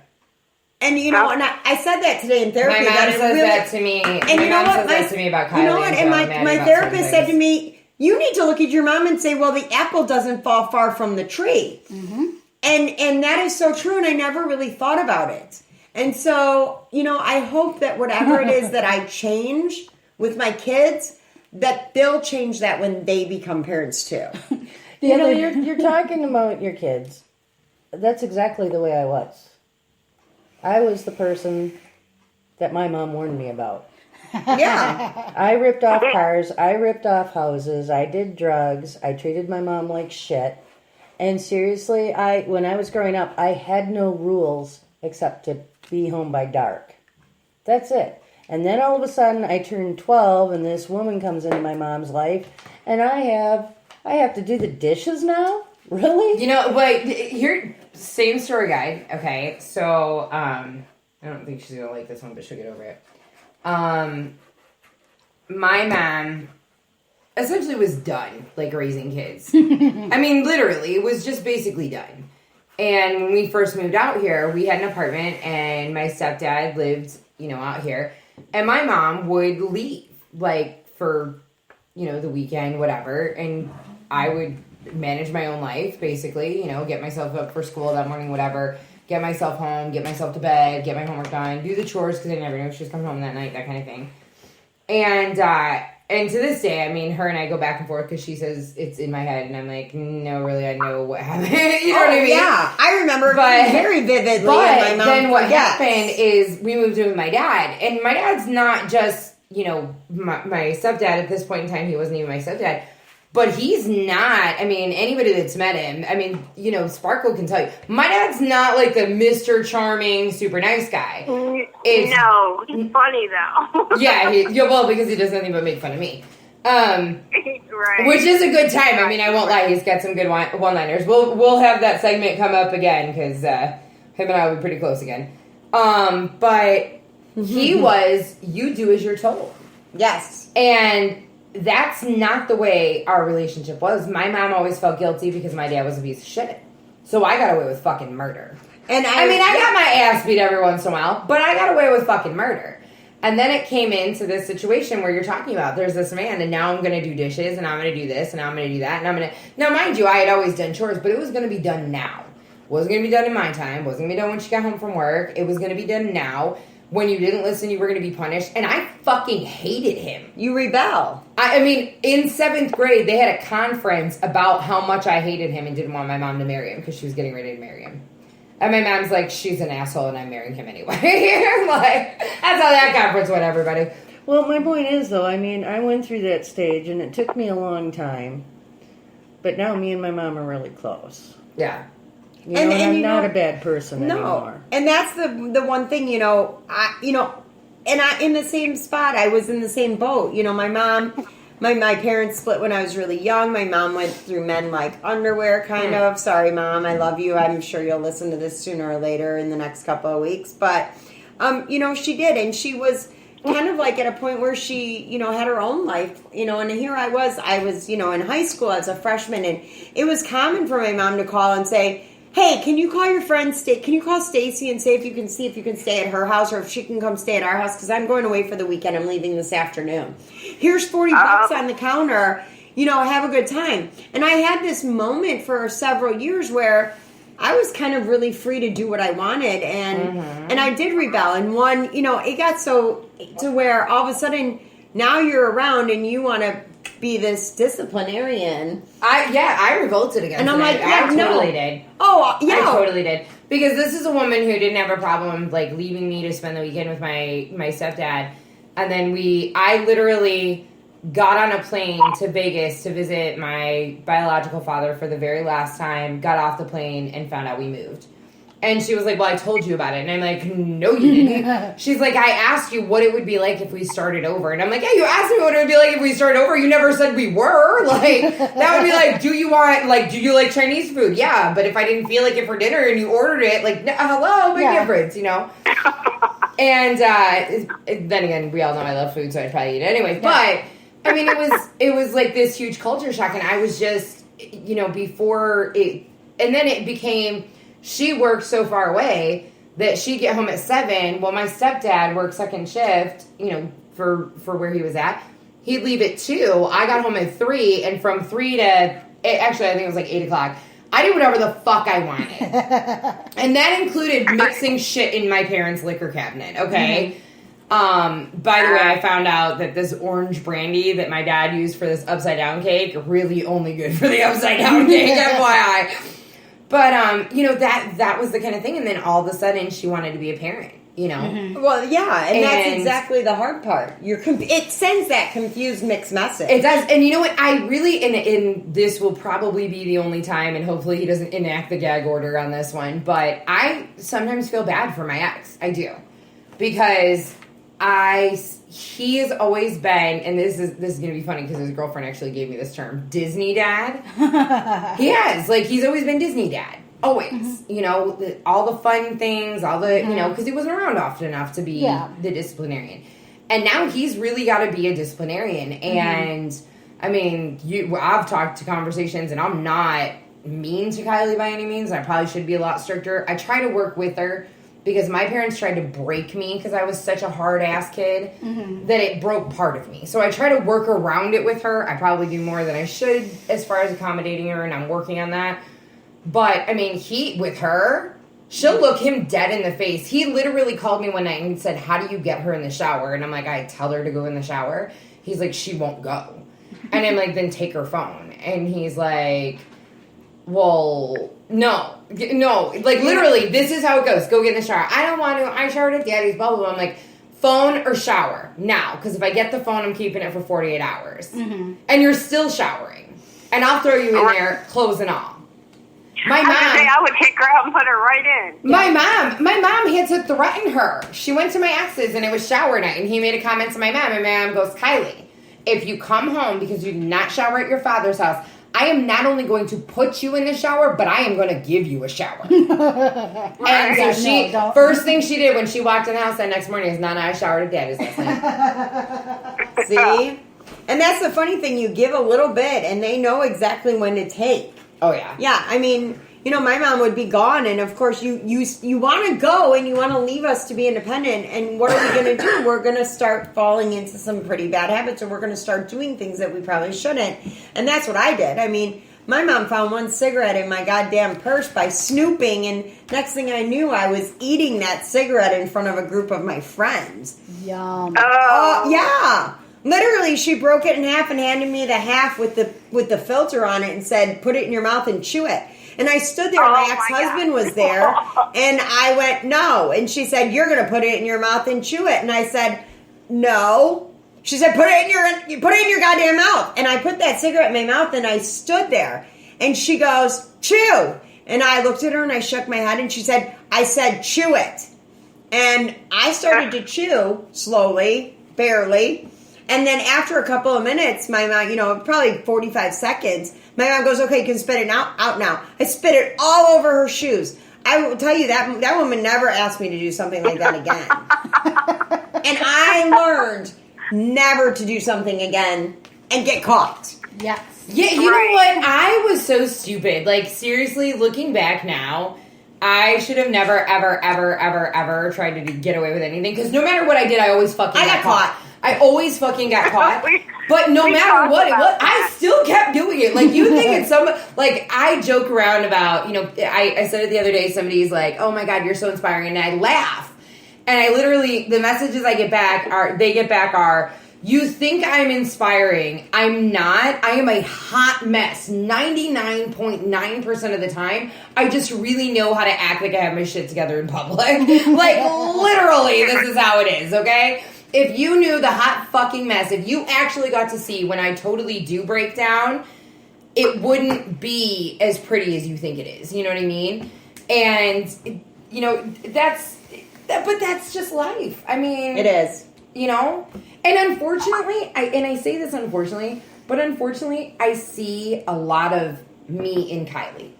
Like that hard ass, you're not going to get to me. Something happened about a month ago, and it tore me apart. She won an award, and she had to make sure I took her.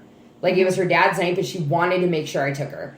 And so I did, no problem. And I had the kids that night, and she won this award, and she gets done, and she's looking around, and I know what she's looking around for. Mm-hmm. And I walk up to her, and I said, what are you looking around for, baby? And she just looks at me, and tears well up in her eyes. Mm-hmm. And all of a sudden, she goes...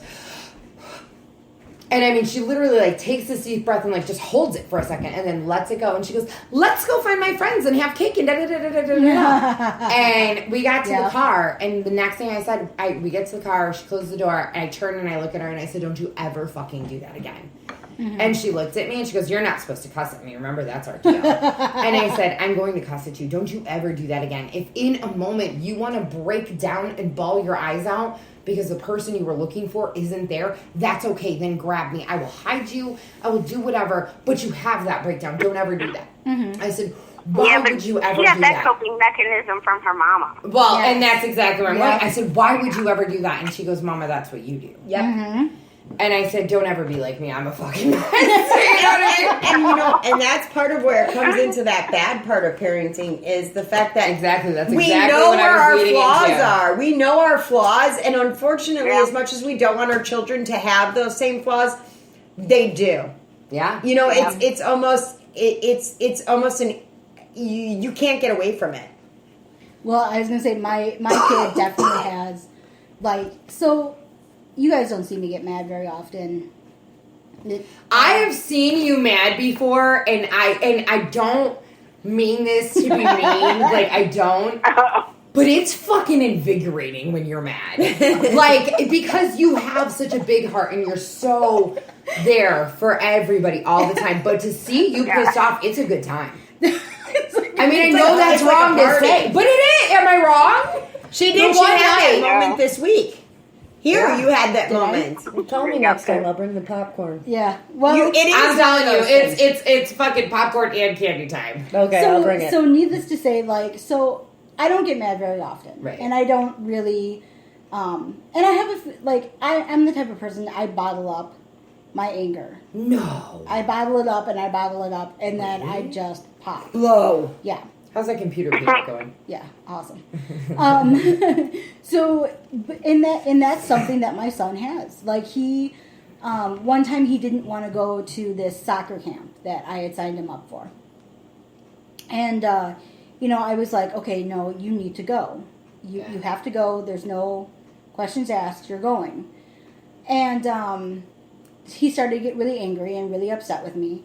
And I was like, fine. you know what? I had enough. I'm like, you're getting a timeout. And I put him in his room, and he was in his room. I love and, this story. And all of a sudden, I hear this banging. And I'm like, what the hell? And so I go into his room, and I was like, knock it off. I'm like, if you don't knock it off, you're going to get a spanking. I'm like, so, you have your timeout, sit in your timeout. And so, and I'm like, and I'm closing the door. I don't want to hear you yelling at me. And he continued to yell, and then I heard, like, all this stuff just banging around, like, a few more bangs. And I was like, you know what, that's it. This little motherfucker. Yeah. I was like, I'm done. That's a day, boo. So I walked in there and literally just said to him, I was like, roll over. Roll over. Yep. And here's the thing, though. He immediately rolled over. I gave him one spanking. I gave him one patch on the butt. And I was like, okay. I'm like, now you are going to sit here for another 7 minutes. When you come out of this room, you will have a different attitude. And literally, strangely enough, he did. Like, I don't know if it was because I actually blew my top at him and kind of was like, you know what, I'm not playing around. And I just told him, I'm like, the second you come out of this room again, you will have a different attitude. Oh, yeah, that wouldn't work with my kids. I'm going to spank you. They probably laugh in my face. It's kind of more about that moment of, if I'm going to spank you, I'm going to spank you so hard, you're going to wish the cops came to take you off of me or take me off of you. Mm-hmm. Like, or if they're like, well, you can't spank me because you can go to jail for that. Okay, let me dial for you, and I'm going to make it worth every bit of going to jail for, I'm going to make it worth my while. Yeah, but, exactly. But the thing but he has that temper. Like in one time before, the last time he blew, he did the same thing. He, like, trashed his room and, like, threw a little temper tantrum, and I walked in there. I'm like, you are going to clean every little bit of this up right now. And surprisingly, he did. See, yeah, my kids would ignore that shit. Kylie once had a fit in her room. Her and Phil got into an argument, and of course he did this shit like during the summer, and he went to work. Yeah. So guess who was left with the ramifications? Yeah. So I hear all this shit going on, and I'm downstairs in my office working, and I'm like, motherfucker. And I used to have a coaching business, a health coaching business, like fitness coaching business, and so I'm on a conference call, and I'm like, when I get off this call, that girl's gonna get it. And I went upstairs, and I mean, she trashed her room. And her room is always a nightmare anyway, but this time, Hurricane Katrina came through it, and I looked at her square in the face, and I said, do you feel better? And she goes, I feel vindicated. Now, mind you, at this time, she's 7 years old, okay? But she feels vindicated. I think she was 6. And I said, good. I said, well, I'm about to get vindication. And she goes, oh, yeah? How's that? I said, clean it up. And you're not eating anything until it's clean. You may go to the bathroom. You may go straight back to your room. Mm-hmm. That's it. And I had to sit in the hallway with my laptop, finish my work, plugged into the outlet where I usually use for vacuuming, to go, unless you have to go pee, get back in there. Mm-hmm. Are you going to sit here all damn day? Are you going to take all damn day to do this? And don't say damn again. It was an 8-hour war. And we sat there for 8 hours. And her brother and sister are like, can we go bike riding? I'm like, go ahead. We live in a gated community. Yeah, you're fine. Like, do whatever the fuck you want, because I'm going to be here. And it was like the piece de resistance. You know what I mean? Like, I'm not moving. But, it that's what happens. It's the good, the bad, the ugly, It is. Mm-hmm. All right, well, does anybody have a story that they definitely want to share for the bad? Because we got to move on to... No. Anybody want to share a story definitely for the ugly? No. I think you guys kind of covered it I all. think that we're going to move on to the funny, and then we're going to peace out and do boudoir, because we got to get a boudoir show. So, funny. Why are you all quiet now? Are you all laughing at me, waiting for me to take this one out? Well, I figured we would end the show with your story, because that's quite a banger. I'll be the last. Pun intended. No pun intended. No pun intended. So, son, do you have a funny? Me? Yes, you. You got 87 kids. You got to have something funny. Jeez. I got a herd over here. Yeah, actually, it didn't happen to me. It happened to Mr. J. But last weekend we had all the kids, and it just goes to show you, they absorb things, right? Which we were saying before. You do good, you hope they pick up the best, right? Mm-hmm. So anyway, anyone who knows me and Mr. J, we both have pretty foul mouths. We try to be pretty good around the kids. But my 7-year-old or my 8-year-old little guy, Tanner Man, has kind of a foul mouth, and now he's hanging with his stepbrother who is 6. So needless to say, they're playing video games, and Mr. J's like, oh, look at this. Like, they were so excited. They just found out last weekend they were brothers. So they're, beating each other up and arguing already and just, like, laughing about it at the same time. So Mr. J goes in with his phone, and he's like, let me take a picture. And he's going on, and the boys are sitting there playing the game, and the 6-year-old turns and flicks him off. He's like, what are you doing? And then I just have to sit and laugh in the background because I'm sitting here going, I've been there, done that, and they observe. I mean, how many times do we, as a joke, you're like, you hop in a picture and you flick it off, right? Yeah. And this kid straight up smiles, teasing it, and just flicked him off. So it was a good time. We've been laughing about it all week. Like, every time we share the story with everyone, it was great. That's awesome. That is so awesome. Yeah. Awesome. It was so simple, but just, it's one of those, you'll be driving in the car and you think about it and you just kind of get a little chuckle. You're like, that was a good one. You're like, yeah, that happened. Oh, yeah. That's when you just look awesome. and you're like, oh, that's my kid. Yep. Mr. J couldn't say anything. I was like, that's your kid. Yep. That's so funny. That's awesome. That's awesome and hilarious. Yeah. So I actually have a funny one, but it was a story my mom told the kids the other day, and it's about me as a kid. And so I had said something, and I was like, I was getting ready for work, and I'm like, I'm running late, and I make a shake before I go to work, and I drink that on the way to work, and I get my coffee, and I'm like spilling coffee all over. The fucking shake thing isn't working, and I'm like, motherfucker, why can't shit just be simple this morning? And Madison and Kylie are at the table eating breakfast going, what happened to not cussing? And where's your cuss jar? And this, that, and the other. And my mom starts laughing, and she's at the table, and she goes, no, your mother's been cussing for a very, very long time, even when she shouldn't be. Oh. and they're like, really? And she goes, yeah. And I mean, I'm sure you guys have all heard the little poem, like Peter Piper picked a peck of pickled peppers. Yeah. So apparently I was like 5 years old, and I had like my little doll carriers, and I had my dolls in the carrier, and my mom, our bedroom opened to like our living room in the place that we lived in, and I opened the door, and I was like, you motherfucker, you said you were going to pick pickled peppers. I don't see a fucking pepper anywhere. And I just like, and it was so funny because you were talking about being in the now, and that just brought me right back to that moment. And my girls are dying laughing, my mom's dying laughing, I'm dying laughing. And it was just, it was so funny. And I'm like, yeah, well, I guess, I come by the foul mouth, honestly, because this is the woman that used to be like, she would like my brother would act up, or my sister was well known for acting up, hippie bitch. And she would go up to my sister, and she would literally look her in the face, and she would be like, I will fucking end you. And they would just stop. Like, she would just stop, just stopped dead in her tracks. We all, the whole house stopped, okay? There was it didn't matter if there was 40 people in there, 4 people in there, 2 people, the whole world stopped at that moment, like, I will fucking end you. And it was just like, all right, we're good, We're good. But, that was my funny story. It was just hysterical, and the girls were just like, I guess she comes by it, honestly. Yeah. Then they just moved on with their breakfast. And So my funny story is, Frank, I don't know what it is, but he loves to run around naked. At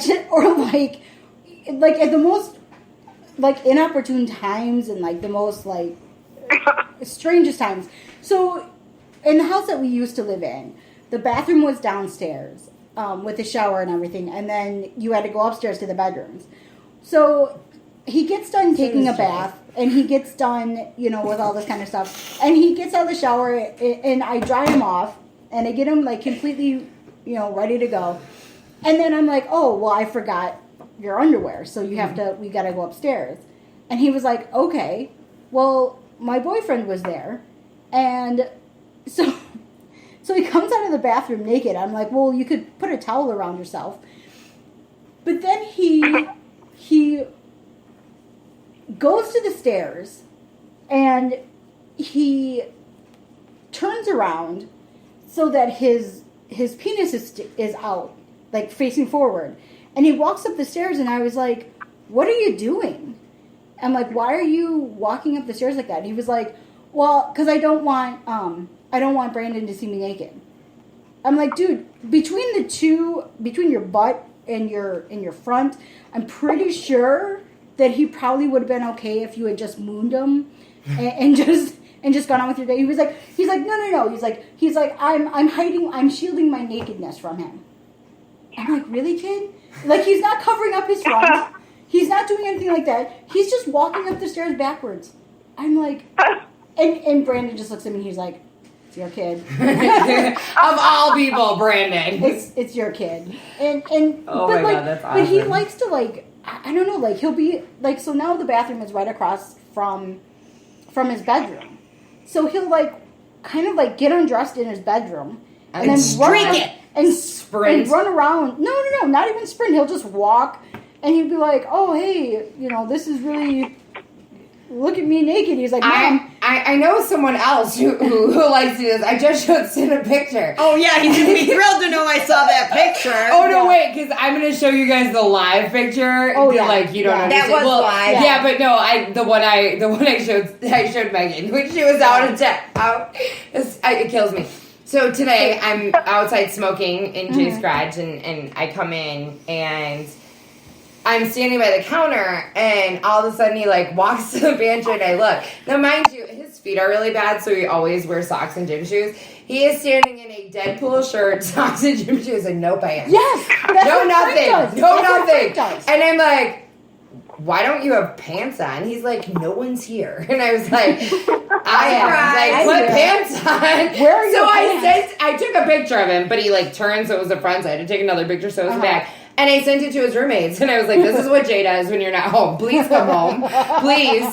Please, I'm begging you. I haven't gotten a reply yet. I'm pretty sure that both of them died. I'm pretty sure they're both like, oh my God. Although on Jay's behalf, Ryan's seen all of his stuff a lot of times. I'm so sorry, Ryan. From pictures Jay sent him, so he's probably like, oh, it's Jay's junk again. Again. Oh, wow. All right. Well, let's hear the vintage. Big Bang Theory come Yeah. out. Yeah. Let's hear your. I think this is probably like my favorite parenting story of all times. It's not my favorite parenting story of all time. So when we first moved up here, my ex-husband and I, we had just our one daughter, and she was just about 10 at the time, and we had talked about the thought of having another baby. And so I went off the depot shop before we moved here, and I started seeing a doctor here right away, and I said, well, I don't want to go on birth control because we're talking about having another baby, and I just stopped the depot, and he said, well, I think we should do something non-hormonal, and, that way you don't get pregnant right away. And I said, okay. And he said, so I think we should get a diaphragm. Have you tried a diaphragm? And I was like, yeah, okay, whatever. And I worked for an OB. I was an OB nurse. And I was like, cool, whatever. And so I got this diaphragm. And, the rule with the diaphragm is you put it in before, a half hour before you have sex. And then you have to leave it in up to, for 6 hours afterwards before you take it out. So I'd gone to bed that night afterwards. That's not rules. I just leave it in there and forget, probably. So I got up the next morning for work, and I took my diaphragm out, and I washed it, went through the whole, steps of what you're supposed to do. And I had left it on the case to air dry. Wasn't expecting anybody to be up quite yet. So I get out of the shower, and my daughter's standing in the bathroom with me, and she's about, 11 almost at the time. And she says to me, Mom, what's that? I said, that's so Mom doesn't have another baby yet. She goes, oh, how does it work? And I said, you wear it. And she puts it up and she takes it literally off the case, and she's holding on to it, and she puts it up to her Are you like cringing while this is happening? Because I would be like, put that down! I know, and I'm like, you don't want to touch that. And she's like, well, where do you put it? And I go, you wear it. And she puts it up to her boob. And I go, no, it's not like a bra. And she goes, oh. And I said, you put it down there. And she holds it up to her crotch. And I said, she goes, you just hold it here? And I go, no. I go, you put it inside. It goes in your vagina. And she looks at me and she's, you can see the wheels are turning. And she looks at me and she goes, how do you get it out? And I said, well, you have to take it out with your finger. You have to pull it out. And she looks at me with the most serious of faces. And all of a sudden she says, ew, you must have stinky fingers. And I totally just didn't even know what to say. And Your daughter just said your vagina smells like fish. And I'm like, really? Did you just say that? And I'm like, go get dressed for school now. And so, like, as soon as she leaves the bathroom, I'm like calling my mom. Now, my mom, of course, at this moment is, I'm not going to lie, her and I have some good moments. And I call my mom and I tell my mom this story. And my mom's in the car. And granted, you have to kind of take it into account, my mom drives a long distance for work. And she probably at that time would drink 3 cups of coffee on her way there.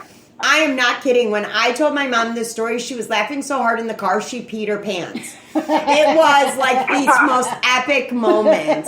But literally, I will never let my daughter forget this moment ever of the diaphragm. I would want to forget that moment. Your daughter just told you your cooch smells. Like, all right, well, on that note, everybody, we want to thank Cass for being here. Sparkle, thank you. If you'll hold on a second, we're going to end, and then we'll come back for Boudoir. But thank you all for listening live. Thank you for listening afterwards. As always, we love you. My final thought is parenting, it's good, it's bad, it's ugly, it's funny. Sometimes it's harder than hell. But I think at the end of the day, it's worth it. So that's my final thought. Sin, what's your final thought? Yeah, I agree. I mean, no matter how tough it gets or whatever roadblocks you come to, I think that at that moment, even maybe it's just me, at night when they're sleeping, they're the greatest thing in the world. But there are times even when they're awake and their eyes are open and their mouths are going, they're still the greatest things that I have. I wouldn't trade any bit of it in the world for anything, even at their worst moments. The reward is grandchildren. I know. I want grandchildren, so I'm looking I want forward grandchildren, but not for a very long time, if any of my children are listening to this. So, all right, Cass, fun. what's your final thought for parenting? Grandchildren. All right. Look at the end result. Sparkle, what's your final thought? I just say you got to take it day by day. You know, again, no instruction booklets. We're not perfect, just like they are. And be patient, keep smiling, be happy, right? Amen. Amen. Trial and error, you know. Mm-hmm. That's how I got the 3 of them. Trial and error. Right? And you know, and Nailed it. And the whole grandparent thing, that's that moment you take back to yourself and you think, this is why God put you on this earth, so you can realize what you did to me. Okay. My mom loves the grandparenting thing, especially like when Kylie and I are arguing in the morning. She sits in a chair and she cackles like a little witch. I do that to my daughter. So you got to remember, you got to live long enough to be a burden to your children. That's the reason. Now you already said, I love you enough to put you in a home that will wipe your butt. There we go. All right, So, Miss Electric, what's your final thought? My final thought is, you know, like we've said, there's no instruction book, and you're gonna fail. You're gonna have those times where you're completely gonna drop the ball. Nobody is perfect. There's never a perfect parent. And if there is, they're on some sort of drugs or... Can I get some? Yeah, and can I get some? And the Brady Bunch is not real. Yes. No. But, you know... Except mine. And you have to... No, you're like 10 kids and counting. Yeah. Or 8 is enough. You're like the new Duggars. Yeah. Even they're not perfect. Yeah. Yeah. But you know, there's no instruction booklet, and you have to forgive yourself when you fail. Yeah. Because Sure. there's never anything that says, hey, you're going to be perfect at this. No. Just because you're old enough and you have a kid. Here's the thing. You know, you need to take a driver's test. to drive. You need to, for a job, you need training. For all of this kind of stuff, you need to have that beforehand training. When you become a parent, you don't always have that beforehand. Nope. Sometimes you're just thrown a kid in like, oh, hey, oops, you're a parent. Or that's how I got to parenting. That's where I came in. But you know what I mean? Like there isn't an instruction manual. So when you do mess up, because we are all going to mess up. Yeah. Learn from Even it. if they had an instruction booklet, it's like that one size fits all. No, No. they don't fit all. No, they don't. Right, but those seams are screaming. Yeah, Right. But so just remember. I that. think one of the things too that I'm learning as a mom, and especially lately, is it's okay. You know, I tell my kids, I'm like, I'm gonna fail daily. I'm gonna give you plenty of stuff for therapy later, okay? Like plenty. But I think as a mom, sometimes it's just being able to own it and saying, you know what, like you said, you know what, I dropped the ball. I am responsible. I'm not perfect. I never will be. But you know what, I love you perfectly because I love you for everything that you are and that you aren't. Yeah. And so even though I'm going to fail you daily, sometimes it's just owning it and saying, you know what, I'm sorry that you feel I failed you. I'm sorry that I did fail you, whatever. Not only forgiving yourself, but being okay to be real about it. Right. Yeah. I mean, I see so many parents that go around and they pretend as if they didn't totally fuck up. And it's like, no. You fucked At up. some point in time, you got to own it and be like, and here's the thing. I don't feel it's bad. I mean, I've had to say to my kids, guys, today I can't. You know, I on one Sunday, I literally had to say, I am telling you, God's honest truth today is, and I don't cuss at you guys, today is not the day to fuck with me. You know what I mean? Right. Like, it just isn't. And that's going to happen. But be able to own it, be able to forgive yourself is a huge thing. Awesome point. I hope you guys all enjoyed the show. And we got to go. We got one more we to got do. to go. And the other thing I just want to say, too, to close it off is don't be afraid to message any of us if you feel like you're struggling with parenting. We've all been there. Be afraid to yeah. message me. I have like 1,800 unread messages. Here's the thing I'm is- trying to get to yeah, I was them. gonna say- I'm trying to figure out how to actually Electric get them to and you I guys. are I'm always actually available. trying to figure out how to get them to you guys because Forward. I just Forward them. Yeah.